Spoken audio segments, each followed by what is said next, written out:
សួស្តីបងប្អូនថ្ងៃនេះយើងសិក្សានៅក្នុងកម្រិតថ្នាក់ទី9មុខវិជ្ជាជីវៈនៅក្នុងមេរៀនបន្តពីមេរៀនទី1គឺកិច្ចការពារសារពាង្គកាយដែលកិច្ចការពារសារពាង្គកាយរបស់យើងសប្តាហ៍មុនយើងបានសិក្សារួចហើយពីតកតងនឹងរបាំងការពារទាំង3គឺរបាំងការពារទី1របាំងការពារទី2និងរបាំងការពារទី3ដែលជារបាំងការពារសារពាង្គកាយទប់ទល់ទៅនឹងជំងឺអញ្ចឹងក៏យើងបានសិក្សាពីប្រព័ន្ធសាំដែរអញ្ចឹងថ្ងៃនេះយើងសិក្សាលម្អិតពីប្រព័ន្ធសាំអញ្ចឹងតើប្រព័ន្ធសាំដែលផលិតអង់ទីកដើម្បីប្រឆាំងនឹងអង់ទីសែននៃមេរោគមានដំណើរការដូចម្តេចយើងទៅទស្សនាវីដេអូទាំងអស់គ្នាណាតោះចាប់ផ្ដើម Activation of the immune response typically begins when a pathogen enters the body. Macrophages that encounter the pathogen ingest, process, and display the antigen fragments on their cell surfaces. Macrophages with antigen fragments displayed on their surfaces are called antigen-presenting cells. An antigen-presenting macrophage interacts with a T helper cell that can recognize the same antigen. During the interaction, the macrophage releases a chemical alarm signal called interleukin-1, which stimulates the T helper cell to secrete interleukin-2. Interleukin-2 causes the proliferation of certain cytotoxic T cells and B cells.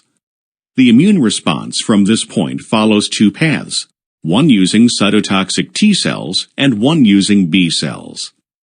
Normal cells of the body that become infected can also digest some of the pathogens and display antigen fragments on their cell surfaces. The body makes millions of different types of cytotoxic T cells.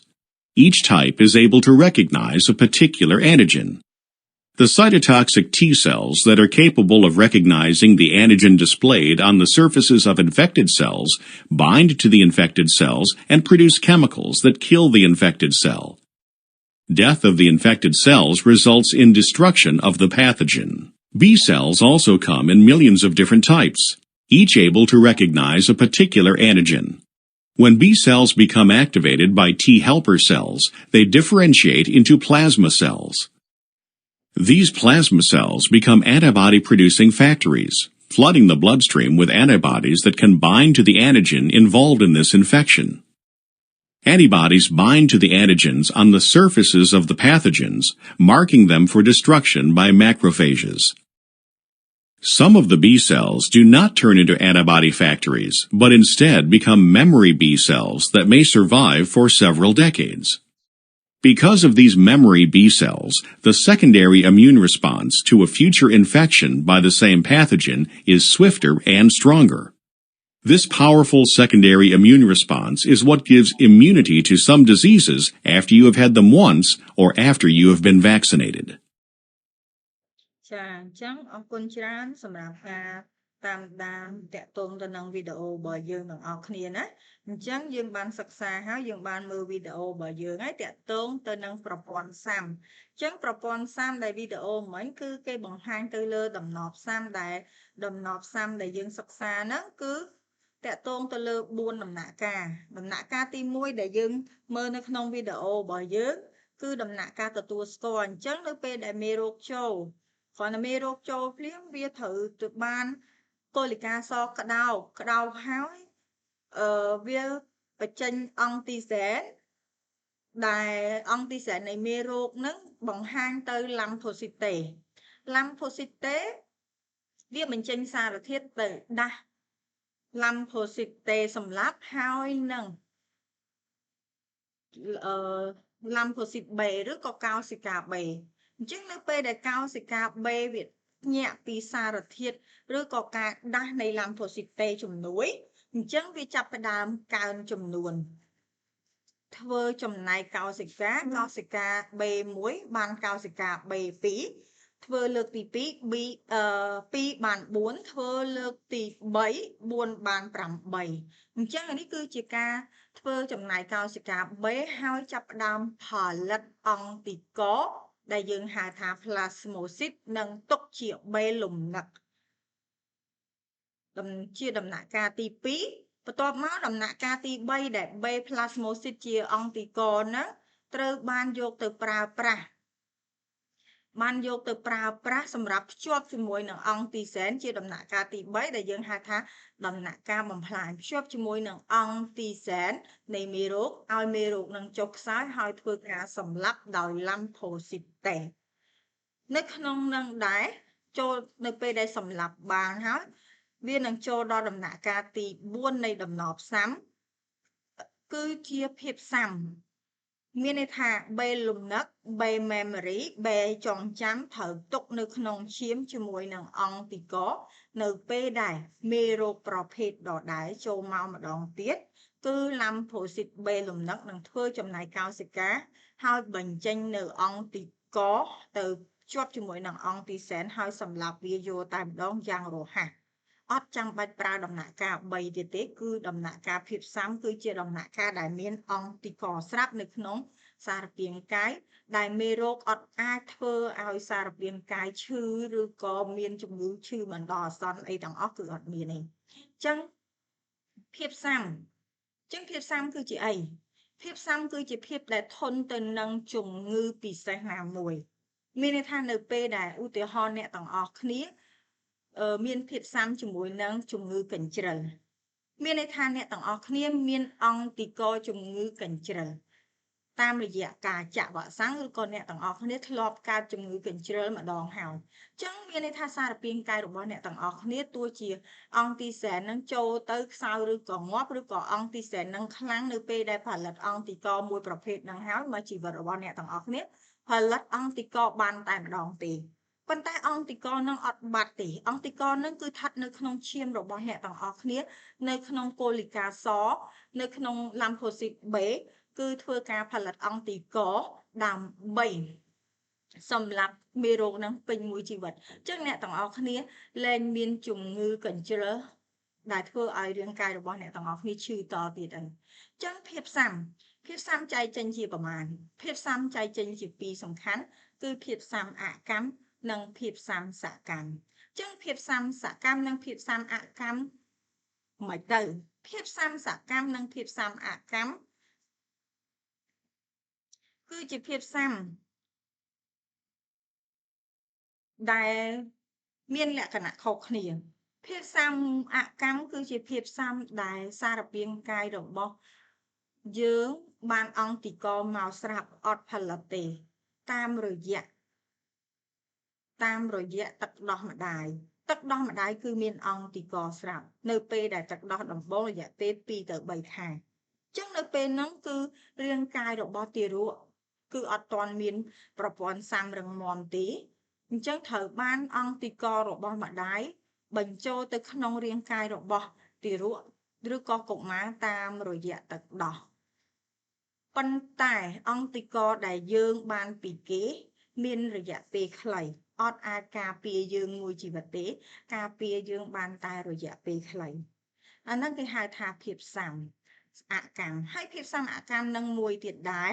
បានមកពីឈាមរបស់អ្នកដតីចាក់បញ្ចូលទៅក្នុងរាងកាយដែលឈាមអ្នកដតីមានអង្គទីកការពារមេរោគអញ្ចឹងយើងអត់អាចឈឺដោយសារមេរោគហ្នឹងទេប៉ុន្តែនៅពេលដែល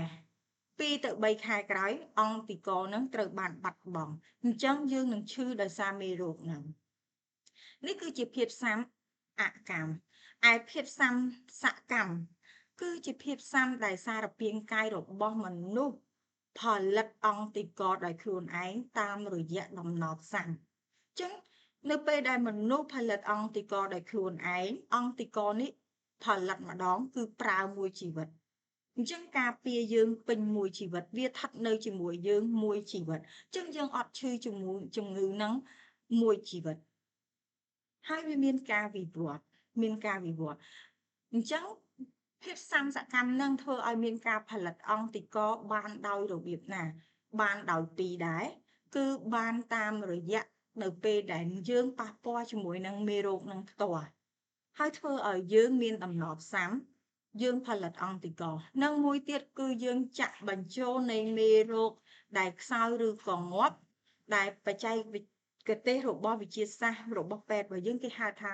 វ៉ាក់សាំងអ ចឹងនៅពេលដែលយើងចាក់វ៉ាក់សាំងចូលទៅក្នុងរាងកាយរបស់យើងគឺយើងចាក់អង់ទីសែន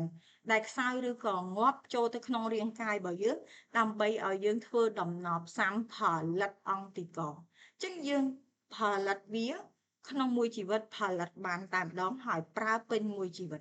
អញ្ចឹងភាពផ្សំដែលផលិតអង់ទីកដោយវ៉ាក់សាំងគេហៅថាភាពផ្សំសកម្មសុបនិមិត្តភាពផ្សំដែលផលិតអង់ទីកដោយឆ្លងមេរោគឬក៏ប៉ះពាល់មេរោគផ្ទាល់ហើយផលិតអង់ទីកតាមរយៈដំណប់ផ្សំគេហៅថាភាពផ្សំសកម្មធម្មជាតិចំណែកឯ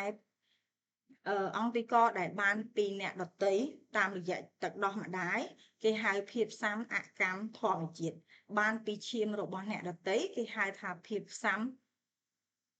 អកម្មសុបនិមិត្តអញ្ចឹងយើងទៅមើលប្រព័ន្ធការពាររាងកាយរបស់យើងតាមរយៈវីដេអូនេះទាំងអស់គ្នានៅពេលដែលរាងកាយរបស់យើងធ្វើដំណប់ផ្សំហើយផលិតអង់ទីកហើយវាមានភាពផ្សំធន់នឹងជំងឺដោយរបៀបណាទៅទស្សនាទាំងអស់គ្នាណា Active and passive immunity. Objective: to learn the two forms of natural immunity, active and passive. The immune response produced when an antigen enters the body naturally without the aid of medical intervention is known as natural immunity. Natural immunity can be one of two types, either natural active or natural passive. When pathogens such as bacteria, viruses or toxins enter the body and cause an infection, they will activate a natural response that is referred to as natural active immunity. Immune cells such as B cells and T cells will attack the antigen, eventually eliminating it. Natural passive immunity is the tie passed in the form of antibodies from a mother to her fetus, across the placenta, or to her infant through her milk. Passive immunity will only be effective for a short period of time. Artificial immunity is an immune response that develops as a result of deliberate exposure to a specific antigen. The immunity acquired through vaccination as a reaction to a vaccine is known as artificial active immunity. Let's look at how a vaccine functions. When pathogens such as bacteria or a virus enter the body, white blood cells called lymphocytes or B cells recognize them as antigens and produce specific antibodies to fight them. This process is known as an immune response, and the antibodies will destroy the antigens. The antibodies will also remain in the body to fight future infections. A vaccine is designed to mimic the pathogen or antigen. When vaccinated, the immune system responds by producing antibodies for that particular antigen. This is a primary immune response. Along with antibodies, memory cells are also produced and are stored in bone marrow. If antigens invade again, memory cells will recognize them and quickly produce antibodies to combat them. This is a secondary immune response. Vaccines are antigens, but sometimes antibodies are administered directly to fight infections or prevent diseases such as malaria and rabies. The administration of antibodies is referred to as passive artificial immunity. And, like passive immunity, it only lasts for a short time. Summary: an immune response is produced when an antigen enters the body. Active immunity is a response to the antigens. Passive immunity occurs when antibodies are administered to an individual. ចាអរគុណសម្រាប់ការតាមដានទស្សនារបស់បងប្អូនណាអញ្ចឹងនៅក្នុងវីដេអូនេះបានបញ្ជាក់នៅក្នុងខ្លឹមសារនៃភាពស៊ាំរបស់យើងប្រភេទនៃភាពស៊ាំបន្ថែមពីលើអ្វីដែលអ្នកគ្រូបានរៀបរាប់មុនហ្នឹងណាអញ្ចឹងអូនដឹងហើយភាពស៊ាំរបស់យើងមានពីរគឺភាពស៊ាំសកម្មនិងភាពស៊ាំអកម្មអញ្ចឹងនេះគឺជាខ្លឹមសារដែលអ្នកគ្រូបានរៀបរាប់ទៅខាងលើហើយឯងចឹងនេះភាពស៊ាំអកម្មធម្មជាតិនេះភាពស៊ាំសកម្មសិប្បនិម្មិតចឹងលក្ខណៈនិងនីតិរបស់ភាពស៊ាំនីមួយវាខុសគ្នាដោយអ្នកគ្រូបានបង្ហាញហើយនឹងបញ្ជាក់បន្ថែមទៅលើវីដេអូរបស់យើងដែលមានរួចហើយគឺមាននៅក្នុងខ្លឹមសាររបស់យើងបន្ថែមពីលើនៅអ្វីដែលអ្នកគ្រូបានបញ្ជាក់ក្នុងវីដេអូគឺមានខ្លឹមសារអ្នកគ្រូដាក់បន្ថែមទៀតណាអញ្ចឹងកិច្ចការផ្ទះបើនិយាយទៅដើម្បីឲ្យដឹងថាអ្វីដែលអូនទទួលយកបាននៅពេលដែលអូនបានមើលវីដេអូឬក៏បានសិក្សាជាមួយអ្នកគ្រូបានស៊ីជម្រៅប៉ុណ្ណាហើយដើម្បីឲ្យអូនកាន់តែច្បាស់ហើយធ្វើការស្រាវជ្រាវបន្ថែមអញ្ចឹងយើងធ្វើការងារស្រាវជ្រាវនៅសំណួរដែលអ្នកគ្រូដាក់សំណួរទី1សួរថាតើភាពស៊ាំសកម្មនិងភាពស៊ាំអកម្មខុសគ្នាដូចម្ដេចហើយនៅក្នុងភាពស៊ាំសកម្មនិងភាពស៊ាំអកម្មនេះយើងនឹងធ្វើការបកស្រាយជាមួយគ្នានៅក្នុងម៉ោងបន្ទាប់ហើយនឹងធ្វើការបញ្ចប់នៅមេរៀនភាពស៊ាំរបស់យើងជាមួយនឹងវ៉ាក់សាំងជាមួយនឹងជំងឺអេដនិងប្រព័ន្ធស៊ាំនិងចំណុចទី3គឺការថែរក្សាសុខភាពដើម្បីឲ្យមានសុខភាពល្អអរគុណសម្រាប់ការតាមដានទស្សនាមេរៀនទាំងអស់គ្នាហើយសង្ឃឹមថាបងប្អូននឹងធ្វើបានល្អជូនពរសុខភាពល្អសំណាងល្អទាំងអស់គ្នាអរគុណច្រើន